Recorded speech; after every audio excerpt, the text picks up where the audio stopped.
1990-এর দশকে বাংলাদেশের একটি প্রত্যন্ত গ্রামে একটি ভুতুড়ে ঘটনা ঘটে, যা আজও সেই এলাকার মানুষদের মনে আতঙ্ক জাগায়। গ্রামের নাম ছিল পাথরঘাটা, যেখানে একটি পুরনো বটগাছকে ঘিরে নানা গল্প প্রচলিত ছিল। বলা হতো, সন্ধ্যার পর বটগাছের নিচ দিয়ে কেউ গেলে আর ফিরে আসত না। একদিন গ্রামের সাহসী যুবক রমিজ এই কথাকে মিথ্যা প্রমাণ করতে গাছের কাছে গেল। রাত তখন 12টা, চারপাশ নিস্তব্ধ। রমিজ গাছের কাছে পৌঁছানোর সাথে সাথেই শীতল বাতাস বইতে শুরু করল। হঠাৎ গাছের ডাল থেকে ঝুলন্ত সাদা ছায়ামূর্তির আভাস দেখা গেল।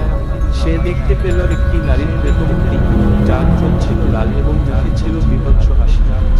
রমিজ ভয়ে জমে গেল এবং দৌড়ে পালাতে চেষ্টা করল, কিন্তু তার শরীর যেন জমে গিয়েছিল। নারীর প্রেতমূর্তি ধীরে ধীরে তার দিকে এগিয়ে আসতে থাকল। হঠাৎ গ্রামের মসজিদের ফজরের আজানের ধ্বনি শুনে সেই প্রেতমূর্তি